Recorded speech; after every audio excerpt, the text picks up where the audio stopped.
దేవుని యొక్క పరిశుద్ధమైన నామానికి మహిమ కలుగును గాక. ఆమెను ఎవరు చెప్పట్లేదు. ఎందుకు వచ్చిందిరా బాబు ఈ పరిస్థితి, బొరగలో త్వరగా వదిలేసి ఇంటికి వెళ్ళిపోయి పెడుకుంటారు, పొద్దున ఆదివారం మళ్ళీ రావాలి అని అనుకుంటున్నారా? అంతేనా? దేవుని యొక్క పరిశుద్ధమైన నామానికి మహిమ కలుగును గాక. ఆమేన్.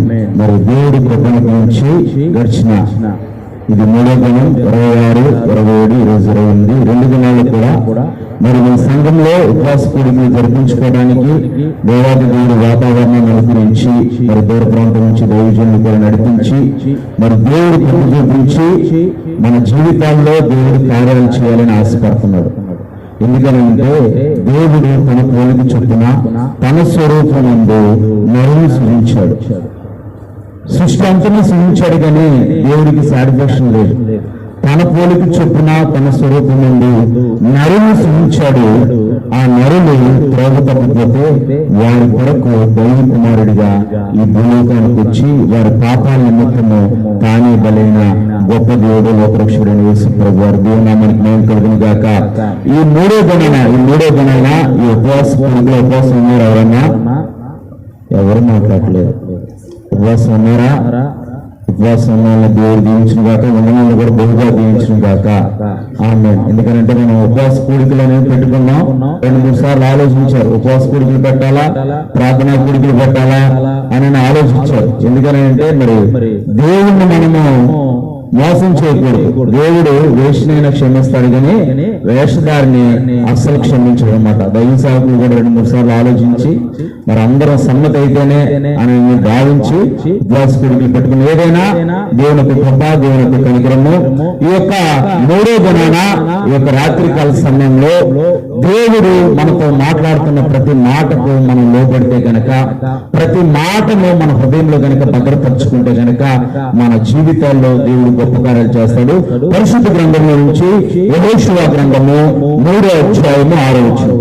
యెహోషువ గ్రంథము 3వ అధ్యాయము 5వ వచనం. మరియు యెహోషువ, రేపు యెహోవా మీ మధ్యన అద్భుత కార్యములు చేయను గనుక మిమ్మల్ని మీరు పరిశుద్ధపరచుకోరని జనులకు ఆజ్ఞ ఇచ్చెను. ప్రార్థన చేసుకుందాం. ప్రేమ నమ్మకం కలిగిన పరలోకపు తండ్రి, నీ పరిశుద్ధమైన అత్యున్నతమైన ఘనమైన నామాన్ని బట్టి నీకు వందనాలు, కృతజ్ఞతాస్తుతులు, స్తోత్రాలు తండ్రి. ఈ రాత్రికాల సమయంలో ప్రభా అయా మనుషులు మాట్లాడితే ప్రభా మనుషులకు ప్రయోజనం లేదు కనుకని పరలోకం నుండి పంపబడిన నీ వాక్కు ద్వారా తండ్రి మీరు మా అందరితో, నాతో, మా అందరితో మీరు మాట్లాడండి ప్రభా. నీ వాక్యము మా పాదములకు దీపము, మా త్రోవకు వెలుగైంది నాయన. నీ వాక్యము బండలను బద్దలు కొట్టి సుత్తి వంటిది నాయన. నీ వాక్యము అగ్ని వంటిది నాయన. నీ వాక్యము తండ్రి చాకల వాని సబ్బు వంటిది. నీ వాక్యము అద్దం వంటిది నాయన. ఈ రాత్రికాల సమయంలో అయా మేము వింటున్న వాక్యము తండ్రి మా హృదయాల్లో మేము ఉద్ధరించుకొని అది ఫలించే విధంగా తండ్రి ప్రభా మా జీవితాలను మీరు మార్చి తండ్రి ఈ రాత్రికాల సమయంలో ఈ వాక్కు ద్వారా మమ్మల్ని అందరినీ బలపరిచి ఆదరించి నీ కృపలో వర్ధిల్లింప చేయమని యేసు పరిశుద్ధ నామమున ప్రార్థిస్తున్నాం తండ్రి. ఆమేన్. ఈ రాత్రికాల సమయంలో దేవుడు ఈ ఉపవాస కూడికల్లో 3వ దినాన దేవుడు మనకిస్తున్న ప్రవచనాత్మకమైన మాట యెహోషువ గ్రంథము 3వ అధ్యాయము 5వ వచనం. మరియు యెహోషువ, రేపు యెహోవా మీ మధ్యన అద్భుత కార్యములు చేయదు కనుక మిమ్మల్ని మీరు పరిశుద్ధపరచుకోరని జనులకు ఆజ్ఞ ఇచ్చెను. ఇక్కడ యెహోషువ గ్రంథంలో జరిగిన సందర్భం ఏంటంటే అప్పటి వరకు ఇజ్రాయెల్ ప్రజలు 430 సంవత్సరాలు ఐగుప్తు బానిసత్వంలో ఉంటే 4 తరాలు ఐగుప్తు బానిసత్వంలో ఉండి వారు సృష్టికర్త అయిన దేవుడికి మొరపెడితే దేవుడు మోషే ప్రవక్తను ఎన్నుకొని వారిని ఐగుప్తు బానిసత్వంలో నుంచి విడిపించడానికి అనేక అద్భుత కార్యాలు, అనేక ఆశ్చర్య కార్యాలు చేసి ఎర్ర సముద్రాన్ని 2 పాయలుగా చేర్చి వారిని ఎడారి గుండా పాలు తేనెలు ప్రవహించే కానాను దేశానికి నడిపిస్తున్న కాల క్రమంలో మోషే మృతి పొందాడు. ఎవరు మృతి పొందారు? మోషే మృతి పొందాడు. మోషే మృతి పొందిన తర్వాత మోషే కింద పరిచారకులుగా ఉంటున్న యెహోషువ నాయకత్వపు బాధ్యతలు చేపట్టాడు. దేవాది దేవుడు యెహోషువతో మాట్లాడుతున్నాడు. రేపు నీ జీవితంలో ఈ యొక్క సమాజం అంతటి జీవితంలో నేను అద్భుత కార్యం చేయబోతున్నాను కనుక మిమ్మల్ని మీరు పరిశుద్ధపరచుకున్నాడు అని దేవుడు మాట్లాడు. మరి అప్పటి వరకు వాళ్ళు పరిశుద్ధంగా లేరా? మరి దేవాది దేవుడు సృష్టికర్త అయిన దేవుడే ఎడారిలో వారి మధ్య పగలు మేఘస్తంభమై రాత్రి అగ్ని స్తంభమై ఉన్నాడు. ఆయన దేవుడు వారితో అంటున్నాడు, మిమ్మల్ని మీరు పరిశుద్ధపరచుకున్నాడు. యెహోషువ కూడా భయంతో ఉంటున్నాడు. ఎందుకంటే అప్పటి వరకు దేవుడి కార్యాలు పొందుకొని దేవుడి మీద తిరుగుబాటు చేసిన ప్రజలు, మోషేతో పాటు నడిచిన ప్రజలు మోషే మీదే సనిగారు, మోషే మీదే కొనిగారు, దేవుడికి వ్యతిరేకంగా మాట్లాడారు. నాతో ఈ ప్రజలు నడుస్తారని మరి సంశయంతో సందేహంతో యెహోషువ ఉన్నప్పుడు దేవుడు అంటాడు, మోషేకి తోడే ఉన్నట్లు నేను నీకు తోడే ఉంటాను. దేవుడు నామానికి మహిమ కలుగును గాక. ఈ రాత్రి కాల సమయంలో నాకు తోడు ఎవరు లేరు, నాకు అభయం ఎవరు లేరు, నాకు నేరుగా ఎవరు లేరు, నా కుటుంబం విచ్ఛిన్నం అయిపోయింది, నా పరిస్థితి బాగలేదు, నా జీవితం బాగలేదని నేను ఈ రాత్రి కాల సమయంలో దేవుని వైపు చూస్తున్నాడేమో. ఆ 40 సంవత్సరాల ఆ యొక్క పాలు పొందికారి కానానికి నడిపిస్తున్న ఆ కాలక్రమంలో మోషేను నాయకుడిగా ఎన్నుకొని నడిపించిన దేవుడు, అబ్రహాం, ఇస్సాకులు, యాకోబుల దేవుడు, నువ్వు ఆరాధిస్తున్న దేవుడు. దేవుడు నామానికి మహిమ కలుగును గాక. ఆ దేవుడు అంటున్నాడు, మోషేకి తోడే ఉన్నట్లు నీకు తోడే ఉండను, ఏ మనుషుడు నీ ఎదుట నిలవలేడు. దేవుడు నామానికి మహిమ కలుగును గాక. యెహోషువకు ఆ మాట చెప్పగానే యెహోషువ ధైర్యంతో ప్రజలకు ఆజ్ఞయిస్తున్నాడు, మిమ్మల్ని మీరు పరిశుద్ధపరచుకున్నాడు. దేవునామానికి మహిమ కలుగును గాక. ఎందుకు పరిశుద్ధపరచుకోమంటున్నాడు? అప్పటి వరకు ప్రజలు పరిశుద్ధంగా లేరా? అప్పటి వరకు వారు పరిశుద్ధంగా సమాజంలో దేవుని ఆరాధించట్లేదు అని అంటే ఇక్కడ పరిశుద్ధపరచుకునడి అనే మాటకు అర్థం ఏంటంటే తలారా స్నానం చేసేసి దేవుడి దగ్గరికి రావటం కాదు, బట్టలన్నీ ఉతికేసుకొని మైలిపోవాలని లేకపోతే ఏదో పోవాలని మనం జాగ్రత్తలు తీసుకొని ఇల్లంతా శుభ్రంగా కడుక్కొని తలారా స్నానం చేసి బట్టలన్నీ శుభ్రంగా ఉతుక్కొని ఉపవాసం ఉండి దేవుని దగ్గరికి రావడం కాదు, కానీ నీవు హృదయపూర్వకంగా దేవుని తట్టు తిరగటమే. దేవుని నామానికి మహిమ కలుగును గాక. ఎందుకంటే అప్పటి వరకు ఇశ్రాయేలు ప్రజలు దేవుడితో నడుస్తున్నాడు, దేవుడికి కూడా వారి మధ్య పగలు మేఘ స్తంభమే రాత్రి అగ్ని స్తంభమే నడుస్తున్నాడు, కానీ దేవుడి కార్యాలు పొందుకుంటున్నారు, కానీ వారు దేవుడిని దూషిస్తున్నారు. దైవజనుడితో పాటు నడుస్తున్నారు, కానీ దైవజనులను దూషిస్తున్నారు. కనుక అక్కడ ఏమంటున్నాడంటే దేవుడు, మిమ్మల్ని మీరు పరిశుద్ధపరచుకోండి అనంటే పూర్తిగా నా మీద ఆధారపడండి, లోకాన్ని విడిచిపెట్టండి, లోకాశలు విడిచిపెట్టండి. లోకంలో ఉన్నదంతా నేత్రాశ, ధనాశ, జీవితము, మీరు దాన్ని పూర్తిగా విడిచిపెట్టి నా వైపు ఎప్పుడైతే తిరుగుతారో రేపు మీ జీవితాల్లో అద్భుత కార్యాలు చేయడం మొదలుపెడతాం. దేవుని నామానికి మహిమ కలుగును గాక. వారు పరిశుద్ధపరచుకున్నారంటే వారు పూర్తిగా దేవుని వైపు తిరిగారు. దేవుని వైపు తిరగగానే అక్కడ వారికి ఎదురుగా ఉన్న యోర్దాను నది గొట్ల మీద పొర్లి పారుతున్న సమయం. అంటే ఇప్పుడు కూడా వర్షాకాలం, వర్షాలు పడుతున్నాయి, ప్రవాహం ఎలా ఉంది, కాలువల ప్రవాహం ఎలా ఉంది, ఒక అడుగైతే పైకి పొర్లి ప్రవహించుతేనో అన్నట్టుగా కాలువలు ప్రవహిస్తున్నాయి. అలాగే యోర్దాను నది కూడా గొట్ల మీద పొర్లి పారే అంత ప్రవాహం కూడా వారు దేవుని తట్టు తిరగగానే ఏకరాశిగా నిలిచిపోయే. దేవుని నామానికి మహిమ కలుగును గాక. నీవు హృదయపూర్వకంగా దేవుని తట్టు తిరిగి, అందుకే దేవుడు అన్నాడు, నీ వస్త్రాలను కాకుండా నీ హృదయాన్ని చించుకొని ఇప్పుడైనా మనపూర్వకంగా నా వైపు తిరగండి. దేవుని నామానికి మహిమ కలుగును గాక. మనం మనపూర్వకంగా దేవుని వైపు తిరిగితే ఆనాడు ఇశ్రాయేలు ప్రజలకు అడ్డుగా ఉన్న యోర్దాను ఏకరాశిగా నిలిచిపోయింది. ఇంకొంచెం వాళ్ళు ముందుకెళ్తే వారి కట్టుగా ఉన్న ఎరుపు గోడలన్నీ కూలిపోయాయి. దేవుని నామానికి మహిమ కలుగును గాక.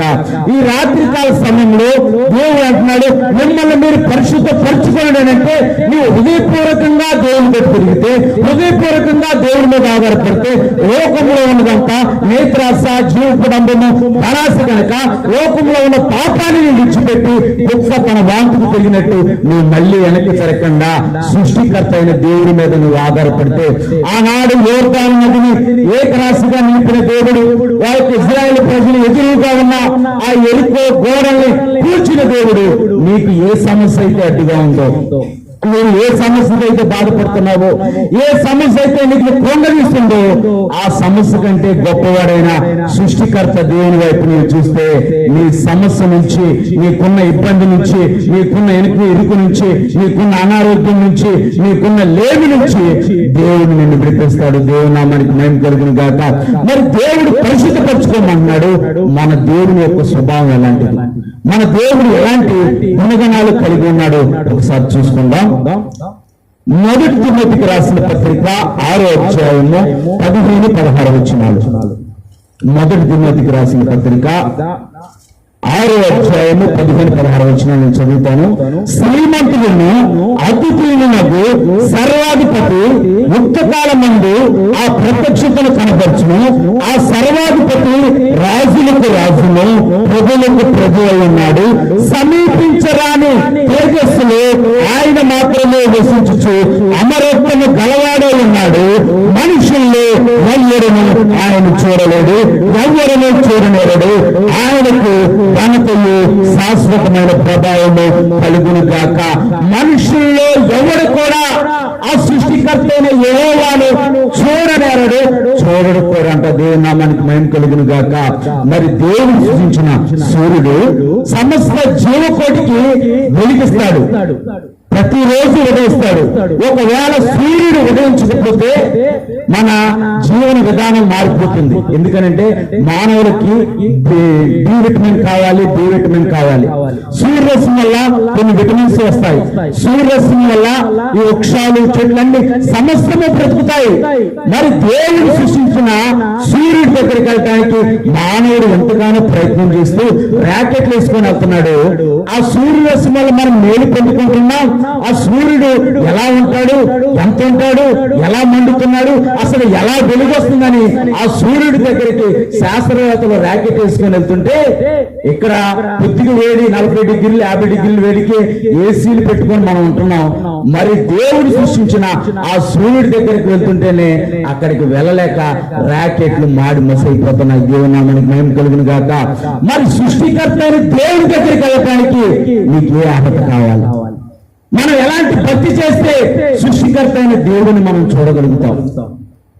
సృష్టికర్త అయిన దేవుణ్ణి మనం చూడాలంటే ఎలాంటి భక్తి చేయాలి? ఇక్కడ దేవుని ఒక వాక్కు చెబుతుంది. మొదటి తిమోతికి రాసిన పత్రిక 6వ అధ్యాయం 15-16 వచనంలో, ఆయన శ్రీమంతుడు, అతిథినగు దేవుడు, సర్వాధిపతి అయిన దేవుడు. ఆయన రాజులకు రాజు, ప్రభువులకు ప్రభు అయ్యుండి, ఆయన అమరత్వం గలవాడై ఉండి, ఆయన మాత్రమే వసించుచూ ఉన్నవాడై ఉండి, మనుషుల్లో ఎవ్వడను కూడా ఆయన చూడలేదు, చూడనేరడు కూడా అంటారు. ఒక సృష్టికర్త అయిన దేవుడు సూర్యుడిని, చంద్రుడిని సృష్టిస్తే చైనా ఏం చేసిందంటే కృత్రిమంగా చంద్రుడిని తయారు చేసుకోవాలని ప్రయత్నం చేసింది. సృష్టికి విరుద్ధమైన కార్యకలాపాలు చేస్తుంది కనుకే చైనాలో అంత విపరీతమైన ప్రళయం వస్తుంది. సృష్టికి విరుద్ధంగా ప్రవర్తిస్తుంది. సృష్టికి విరుద్ధంగా ఒక డ్యామ్ కట్టింది చైనా. ఒక డ్యామ్ కట్టింది. ఆ డ్యామ్ కట్టడం వల్లంట మన భూమి కొంచెం స్లోగా తిరగడం మొదలైందంట. అప్పటి వరకు అది అంతలా తిరగాల్సిందో అంతలా తిరగకుండా కొంచెం స్లో అయిపోయిందంట. స్లో అయిపోయి భూమి లోపల కోర్ అనే ఒక భాగం ఉంటుంది, అది దీనికి వ్యతిరేకంగా తిరగడం మొదలైందంట. అంటే ఏమవుతుంది? దానివల్ల భూమిలో అక్కడక్కడ పుంగుదలు ఏర్పడుతుంది. భూమిలో ఉన్న ఖండాలు, మన ఖండాలు జరగటం మొదలవుతున్నాయి. ఆఫ్రికా ఖండం ఇన్ని మిల్లీమీటర్లు అని చెప్పేసి రోజుకి ఇన్ని మిల్లీమీటర్లు చొప్పున జరుగుతుంది. ఇవన్నీ న్యూస్ లో వస్తాయి. మనం చూడగోరం చూస్తాం కానీ న్యూస్ చూడం. న్యూస్ లో చూస్తే బైబిల్ జరగబోయే సంగతులను ఎప్పుడూ రాసింది. దేవుని నామానికి మహిమ.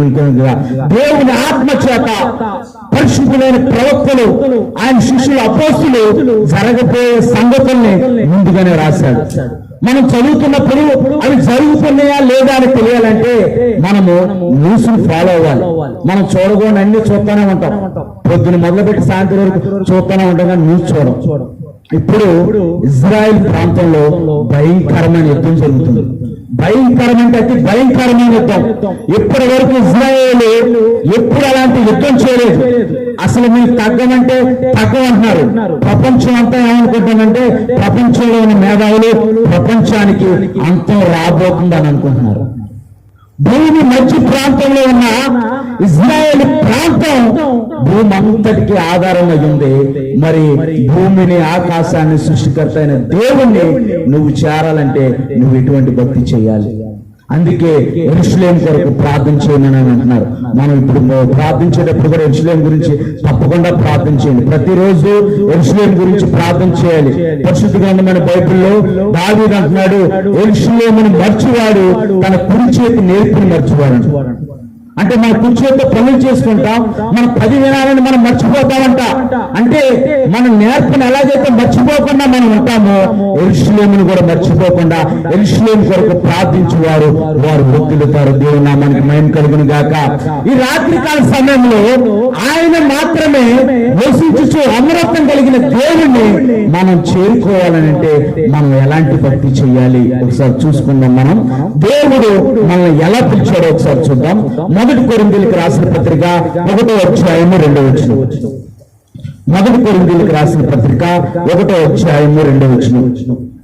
కొరింథీలో ఉన్న దేవుని సంఘమునకు అనగా క్రీస్తునందు పరిశుద్ధపరచబడిన వారై పరిశుద్ధులుగా ఉండుటకు పిలువబడిన వారికి మనం ఎలా పిలువబడ్డామంటాం? పరిశుద్ధులుగా ఉండుటకు పిలువబడ్డా.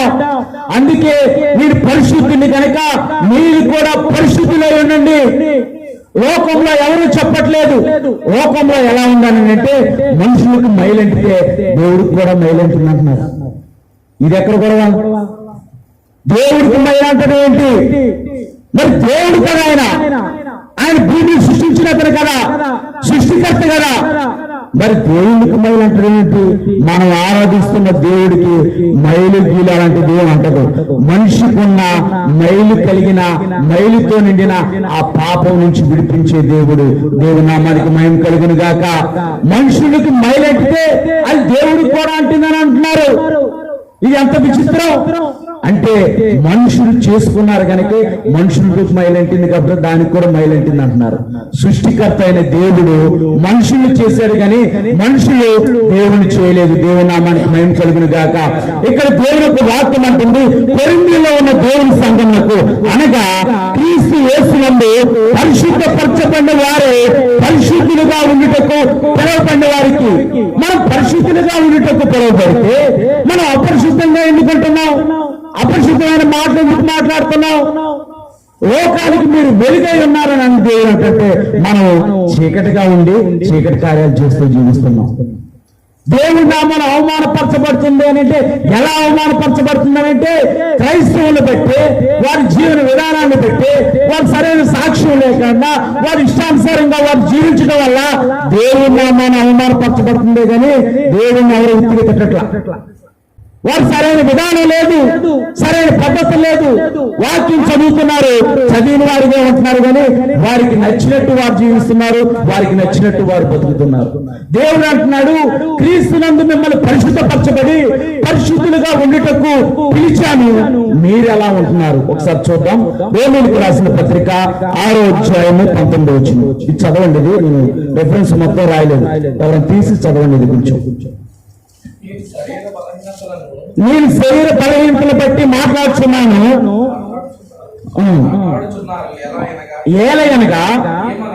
ఏమనగా అక్రమమును చేయుటకై అపవిత్రతకును నేను చెప్తాను. ఒక్క నిమిషం చెప్తానండి. ఇది పౌలు భక్తుడు రాస్తున్నాడు, పరిశుద్ధుడైన పౌలు రాస్తున్నాడు. ఏమంటున్నాడు అంటే ఒకప్పుడు మీ దేహాలు అపవిత్రతకు అక్రమకు ఎలాగ దాసులుగా మీరు అర్పించుకున్నారో అంటూ ఇప్పుడు చదవండి. ఆ 2 లైన్స్ చదవండి. ఏమనగా అక్రమం చేయుటకై అపవిత్రమునకు అక్రమమునకు మీరు అవమానమునకు దాసులుగా ఎలాగా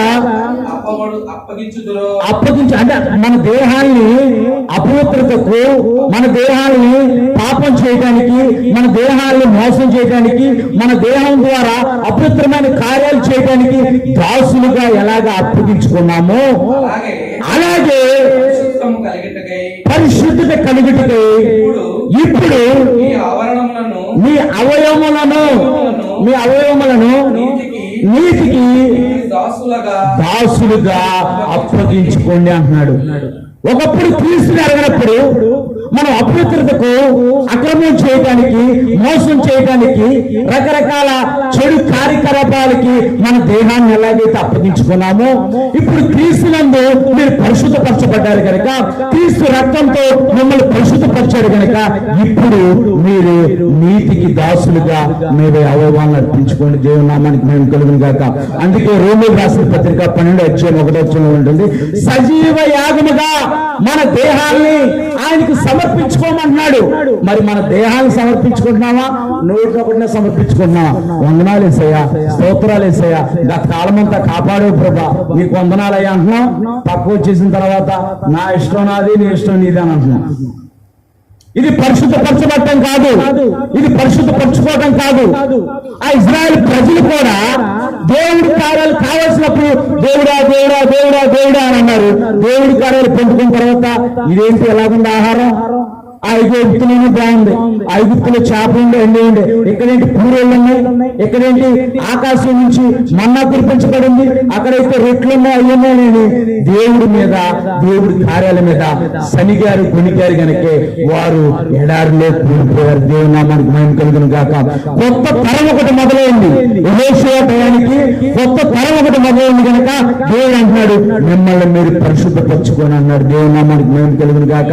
అంటే మీరు నిజంగా హృదయపూర్వకంగా నా తట్టు తిరగండి, ఆచారబద్ధంగా కాదు, ఆచార అలవాటుగా కాదు, మీరు హృదయపూర్వకంగా నా తట్టు తిరిగానంటే నేను మీ తట్టు తిరుగుతాను. దేవుని నామానికి మహిమ కలుగును గాక.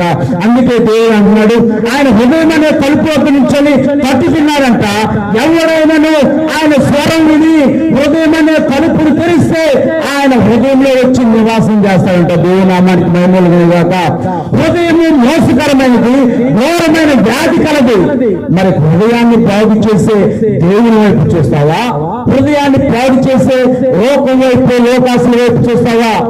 ఇక్కడ సంఘాన్ని ఆయన రక్తంతో పరిశుద్ధపరిచి, ఆయన రక్తంతో కడిగి, అది మురకైన కలంకమైన మరి మట్టికి ఏదైనా లేకుండా ఆయన ఎదుట పరిశుద్ధంగా నిర్దేశంగా నిలబెట్టుకోవాలని దేవా రక్షకుడైన యేసు ప్రభు వారు ఆశిస్తే ఆయన ఆశను నిరాశం చేస్తున్నామా, లేకపోతే మన ఇష్టానుసారంగా మనం బ్రతుకుతున్నామా? ఇక్కడ మన అవయవాన్ని ఎలాగైతే అపవిత్రులకు దాసులుగా మనం అప్పగించుకున్నామో, ఇప్పుడు నీతి అనే ఫలానికి దాసులుగా మనం అర్పించుకోవాలంటే దేవుని నామానికి మహిమ కలుగును గాక. అదే రోమీయులకు రాసిన పత్రిక 6:22 మనం ఒకవేళ పరిశుద్ధతకు, నీతికి దాసులుగా అయినను పాపము నుండి విమోచింపబడి దేవునికి దాసులైన ఆయన రక్తంతో కడగబడ్డాం కనుక దేవునికి దాసులయ్యాము. చదవండి. మన ఫలమేంటి? మన ఫలమేంటి? పరిశుద్ధత కలుగుటే మన ఫలము. పరిశుద్ధత లేకుండా దేవుణ్ణి ఎవరు చూడలేరు, ఆయన ఇష్టడుగా జీవించలేరు. మరి ఆ పరిశుద్ధులైన దేవుణ్ణి నీవు రాబోతున్నాడు కనుక, ఆయన మేఘారుడై వచ్చుతున్నాడు కనుక, వచ్చుతున్నవాడు త్వరగా వచ్చుతున్నాడు కనుక ఆయన మనం ఎదుర్కోవాలి కనుక, ఆ గొర్రెపిల్ల వివాహ మహోత్సవంలో మనందరము పాలు భాగస్తులై ఉండాలి కనుక పరిశుద్ధత ఫలించుటే మన ఫలమంట. ఆ పరిశుద్ధత ఫలించడం వల్ల ఏం కలిగిందో రాయబడింది. ఆ లైన్ చదవండి. దాని అంతము నిత్య జీవము. దేవుని నామానికి మహిమ చాలండి. దేవుని నామానికి మహిమ కలుగును గాక. ఒకవేళ ఈ భూలోకంలో నేను యథార్థంగా, పరిశుద్ధంగా, దేవుడికి నమ్మకమైన బల మంచి దాసుగా అనిపించుకుంటే నిత్య జీవానికి వారసుగా అవుతా ఉంటా. దేవుని నామానికి మహిమ కలుగును గాక. ఆచారబద్ధమైన భక్తి చేస్తే దేవుని రాజ్యంలో ప్రవేశం లేదు. ఒక వ్యక్తి తనకు నచ్చినట్టు డినామినేషన్ నిర్మించవచ్చు, ఒక డినామినేషన్ కట్టొచ్చు, కానీ ఆ డినామినేషన్ పరలోక రాజ్యంలో చేర్చలేదు. పరలోక రాజ్యంలో ప్రవేశం కావాలంటే పరిశుద్ధత ఫలము కలిగి మనం జీవించడమే. దాని అంతము నిత్య జీవము. దేవుని నామానికి మహిమ కలుగును గాక. 1 కొరింథీయులకు రాసిన పత్రిక 3:17 ఎవడైనను పాడు చేసిన యెడల ఎవరైనా దేవుని ఆలయం పాడు చేసిన అంటే దేవుని ఆలయం అంటే ఏంటి? మన దేహం. ఆయన ఒకప్పుడు ఆయన మహిమతో హస్తకృత్యమైన ఆలయాల్లో ఆయన మహిమ మాత్రమే నివసించేది. ఆయన మహిమా స్వరూపంగానే నివసించేవాడు.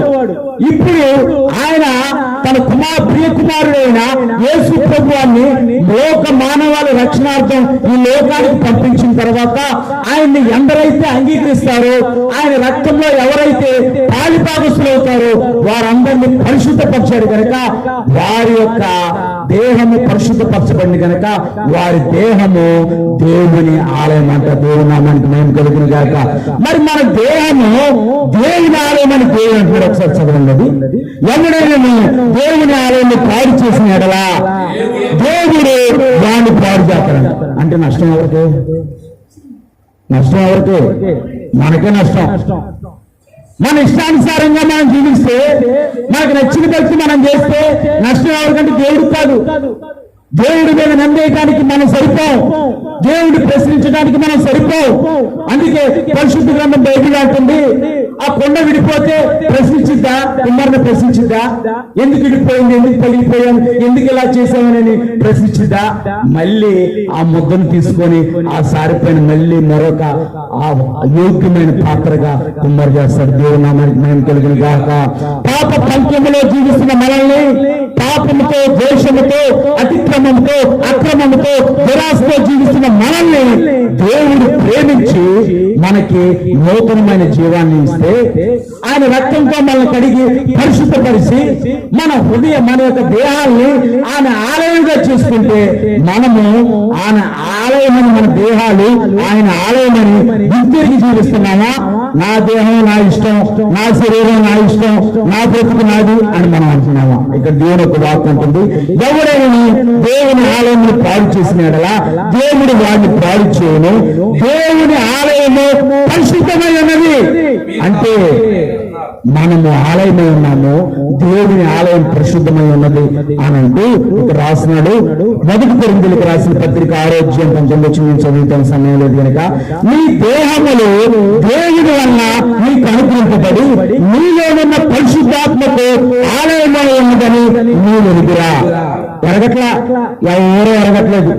నాలో పరిశుద్ధాత్ముడు ఆత్మస్వరూపిగా నా ఈ మట్టి దేహాన్ని చేసుకొని ఆయన రక్తంతో యేసు ప్రభువారు కడిగి పరిశుద్ధాత్మతో నింపుతున్నాడని ఎవరో గుర్తెరగట్లా. గుర్తెరిగితే నిజమైన భక్తి చేస్తాడు, గుర్తెరిగితే దేవుడు మెచ్చే భక్తి చేస్తాడు, గుర్తెరిగితే పరిశుద్ధమైన క్రియలు చేస్తాడు, పరిశుద్ధమైన ఫలాన్ని ఫలించి నిత్య జీవానికి వారసులు అవుతాడు. దేవుని నామానికి మహిమ కలుగును గాక. ఇక్కడ దేవునికి వాకటు, నీ దేహములు దేవుని వల్ల నీకు అనుగ్రహింపబడి నీలోనైనా పరిశుద్ధాత్మకు ఆలయమై ఉన్నదని మీరు ఎరుగురా. మీరు నీ శక్తి కారు, మీరు వెలపెట్టుకున్నవారు. దేవుని నామానికి మహిమ కలుగును గాక. దేవుని నామానికి మహిమ కలుగును గాక. ఇది ఫోన్ అనుకున్నాం, ఇది ఫోన్ అనుకున్నాం, ఇది వెలపెట్టుకున్నాం. ఏం పెట్టుకున్నాం? వెలపెట్టుకున్నాం. వెలపెట్టుకున్నప్పుడు, ఈ ఫోన్ వెలపెట్టుకున్నప్పుడు దీనికి ఛార్జింగ్ అయిపోతుంటే మన ఇంట్లో రక్తం అయిపోతున్నట్టు ఉంటుంది మనకి. అయ్యో 20% వచ్చేసింది, 15% వచ్చింది, రెడ్ మార్క్ చూపుతుంది, ఛార్జింగ్ పెడుతుంది.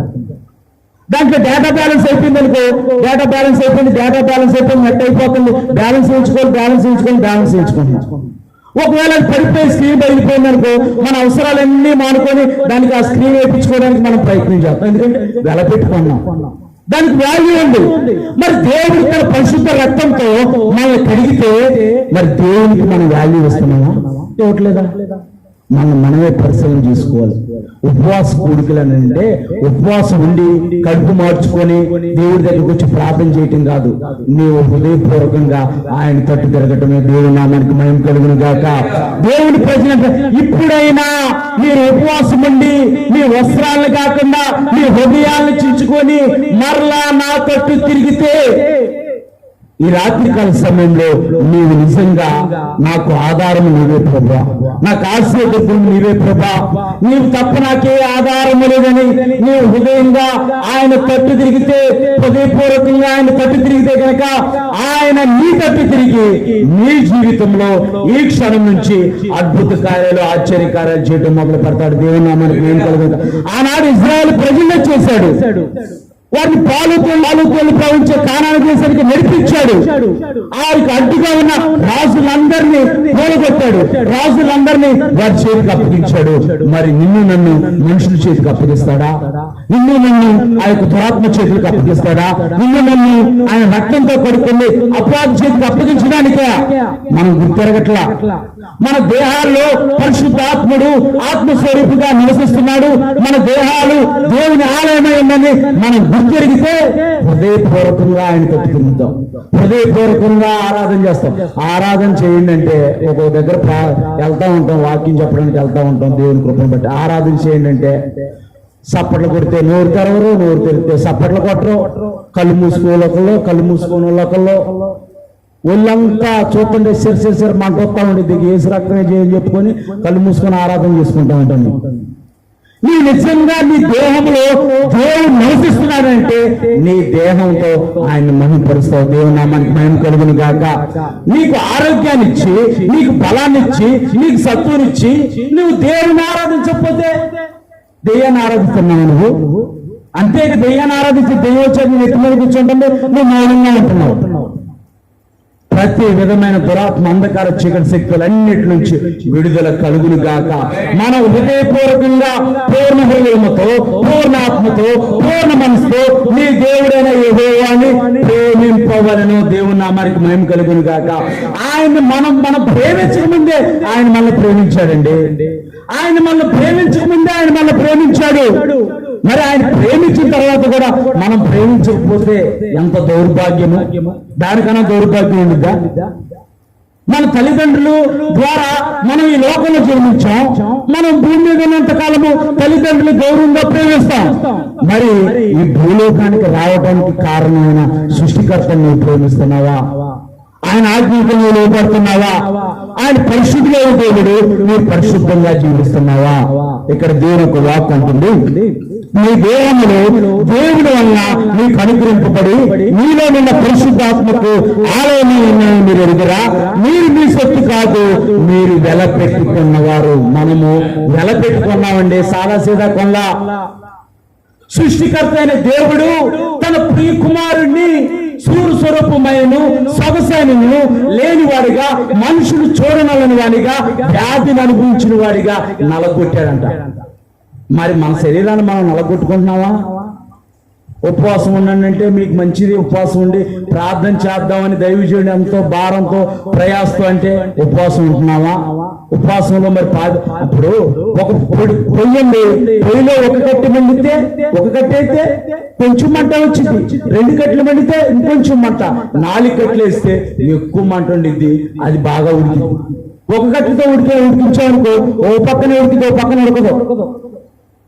మా చిన్నప్పుడు అనేవాళ్ళు పొలం సరిగా పెట్టి, మంట సరిగా పెట్టి, లేకపోతే ఓ పక్క ఉడికితే అన్నం పాడైపోయింది అనేవాళ్ళు. ఓ పక్క ఉడికితే కొన్ని పెళ్లిళ్ళు అక్కడక్కడ అలాగే జరుగుతూ ఉంది. బిర్యానీ సగం ఉడికితే సగం ఉడకదు. ఏసు రక్తమే చేయాలి. అట్లాగే మనం దైవజనుడు మనకు పిలిపించాడు దేవుని ద్వారా. మనందరం కలిసి ఉపవాస కూడికలు పెట్టుకొని మనందరం ప్రార్థిద్దామంటే దైవజనుడితో మనసు కలుపుతున్నావా? మనసు కలపట్లేదా? మనసు కలిపామనుకో దేవుడు మనం చూస్తాడు. దేవుడు అన్యాయస్తుడు కాదు. ఆయన వేషనైనా క్షమిస్తాడు కానీ వేషధారణ అస్సలు క్షమించడు ఆయన. దేవుని నామానికి మహిమ కలుగును గాక. మన దేహంలో వెలపెట్టుకున్నారు కనుక మనము పరిశుద్ధత కలిగి జీవిస్తే మనము ఎలాంటి బహుమానాన్ని పొందుకుంటామో 2 మాటలు చూసుకొని ముగించుకున్నాం. సమయం అయిపోతుంది. 1 కొరింథీయులకు రాసిన పత్రిక 6వ అధ్యాయము 2వ వచనం. మోస్ట్ ఇంపార్టెంట్, పరిశుద్ధులు లోకములకు తీర్పు తీర్చుదురు. ఏంటంట? చదవండి తిమోతి గారు. పరిశుద్ధులు లోకమునకు తీర్పు తీరుస్తారు. ఎవరు తీర్పు తీరుస్తారంట? జడ్జి గారు కాదు. రాజకీయ నాయకులు కాదు, పోలీస్ అధికారులు కాదు, పరిశుద్ధులు లోకమునకు తీర్పు తీరుస్తారు. చదవండి. మీరెరుగురా మీ వలన లోకమునకు తీర్పు జరగవలసి ఉన్నదని మిక్కిలి అల్పమ చాలండి. మనము పరిశుద్ధంగా ఈ భూమి మీద నివసిస్తానంట. ఆయన వచ్చినప్పుడు ఆయనతో పాటు ఎత్తబడి ఆ పరిశుద్ధుల గుంపులో పాలువారిగా ఉండి మనము 1000 ఏళ్ల పరిపాలనలో లోకానికి తీర్పు తీరుస్తామంట. దేవునామానికి మహిమ కలుగును గాక. ఏది 70 సంవత్సరాలు, 160 సంవత్సరాలు, 100 సంవత్సరాలు బతికే జీవితం పరిశుద్ధంగా జీవిస్తే 1000 సంవత్సరాలు మనం తీర్పు తీరుస్తామంట. కానీ మనం ఏమనుకుంటున్నామంటే ఈ ఉన్నంత కాలం మనం నచ్చినట్టు మనం బ్రతికితే బాగుంది అని అనుకుంటున్నాం. నీవు నీకు నచ్చినట్టు బతకకుండా దేవుడికి నచ్చినట్టు బతికితే ఆ యొక్క పరిశుద్ధుల గుంపులో నేను పాలువాడిగా చేసి పరిశుద్ధులు కనుక నీవు లోకానికి తీర్పు తీరుస్తామంట. దేవదూతలకు కూడా తీర్పు తీరుస్తామంట. దేవుని నామానికి మహిమ కలుగును గాక. ఇంకో మాట చూద్దాం ముగించుకుని ఇంకో మాట చూద్దాం. ప్రకటన గ్రంథం 20వ అధ్యాయం 6వ వచనం. ప్రకటన గ్రంథం 20వ అధ్యాయం 6వ వచనం. మొదటి పునరుద్ధానంలో పాలువారు పరిశుద్ధులు, వారి మీద రెండో మరణం అధికారం లేదంట. రెండో మరణానికి అధికారం ఎవరికి అధికారం లేదు? ఎవరి మీద అధికారం లేదనంటే పరిశుద్ధుల మీద అధికారం లేదు. మనం పరిశుద్ధంగా జీవించి ప్రభువు నందు మృతి పొందితే మనం ఆయన వచ్చినప్పుడు ఆ బోరసత్వం విని దేవుని మహిమను పొందుకొని మనం ఎత్తపడతాం. మన మీద రెండో మరణానికి అధికారం లేదు. అందుకే దేవుని ఒక వాక్యం చెబుతుంది, దేహాన్ని చంపే వారికి భయపడకండి, దేహాన్ని ఆత్మని చంపడానికి భయపడి. దేవుని నామానికి మహిమ కలుగును గాక. నీవు ఈ లోకంలో హృదయపూర్వకంగా దేవుని తట్టు తిరిగి లోకాన్ని విసర్జించి లోకాన్ని పెంటగా ఎంచుకొని దేవుని భయభక్తులు కలిగి యథార్థంగా మీరు జీవిస్తూ యథార్థమైన భక్తి చేస్తే లోకానికి తీర్పు తీరుస్తావంట. అలాగే లోకానికి తీర్పు తీర్చడమే కాదు, నువ్వు మొదటి పునరుద్ధానంలో ఎత్తబడతావు. అలాగే నీ మీద రెండో మరణానికి అధికారం లేదు అంటే అక్కడ అన్నాడు, దేవునికి క్రీస్తుకి మీరు యాజకులుగా ఉంటారంట. దేవుని నామం కలుగునుగా. 1000 సంవత్సరాలు రాజ్య పరిపాలన చేస్తారు. మరి 1000 సంవత్సరాలు యుగాలు దేవునితో ఉండటం కావాలా? ఇక్కడ క్షణమాత్రం ఉండే ఈ యొక్క బ్రతుకు కావాలా? మనమే నిర్ణయించుకొని పరిశీలన చేసుకుందాం. అవును, నేను హృదయపూర్వకంగా తిరగాలనుకుంటున్నానండి. నా శరీరంలో బలహీనతలు ఉన్నాయి, నా బలహీనతల వల్ల నేను కుంగిపోతున్నాను, నేను మాటికి పడిపోతున్నాను నువ్వు అనుకుంటున్నావా? దేవుడు ఒకవేళ నువ్వు అలా అనుకున్నా సరే నువ్వు దేవుని తట్టు తిరిగితే కనుక దేవుడు ఏం చేస్తాడో చూసుకున్నాం. ఒకసారి మొదటి దశలోనికి రాసిన పత్రిక 5వ అధ్యాయము 23వ వచనం. మొదటి దశలోనికి రాసిన పత్రిక 5వ అధ్యాయము 23వ వచనం. సమాధానకర్తయగు దేవుడే ఎవరు ఎలా చేస్తాడంట? నువ్వు దేవుని తట్టు తిరిగితే సమాధానకర్తయగు దేవుడే మనల్ని సంపూర్ణంగా పరిశుద్ధపరుస్తాడంట. చదవండి. మీ ఆత్మయు జీవమును శరీరమును మన ప్రభు అయిన యేసుక్రీస్తు రాకడయందు నిందారహితముగాను సంపూర్ణముగాను ఉండినట్లు కాపాడబడును గాక. ఆమేన్. దేవుడు ఒకవేళ నువ్వు ఆయన తట్టు తిరిగితే గనక మన ప్రాణమును జీవమును దేహమును ఆయనే పరిశుద్ధతలో సంపూర్ణం చేసి ఆయన ఎదుట ఆయన నిందారహితుడిగా నిలబెడతాడంట. దేవుని నామానికి మేము పెరుగును గాక. మరి నిందారహితుడిగా నువ్వు నిలబడాలని నువ్వు అనుకుంటున్నావా? నేను నిందారహితుడిగా దేవుని ఎదుట నేను ఉండాలని నువ్వు అనుకుంటున్నావా? నువ్వు ఉండాలని అనుకుంటే గనక తీర్మానం తీసుకో. దేవుని ఎదుట అవును ప్రభా, నేను ఇప్పటి వరకు నాకు నచ్చినట్టు నేను జీవించానేమో, నాకు నచ్చినట్టు నేను బ్రతికానేమో, నా బలహీనతను బట్టి నేను జీవించానేమో, కానీ నీవు బలహీనత నుంచి విడిపించి నీ కృపతో నన్ను జ్ఞాపకం చేసుకోయా అని హృదయపూర్వకంగా ఆయన తట్టు తిరిగితే గనక ఆయన మన తట్టు తిరుగుతాడు. అటువంటి కృప పరిశుద్ధాత్మ అవకాశాలను దేవుడు మనందరికీ అనుగ్రహించిన కాక అందరం మోకరిద్దాం, అందరం మోకరించి మరి ప్రార్థన అంశంలో ఉన్నాయి. మరి ప్రార్థన అంశంలో ప్రార్థన అంశం నడిపిస్తుండగా అందరము ప్రార్థనలోకి పెట్టిన ఎవరు మౌనంగా ఉండద్దు.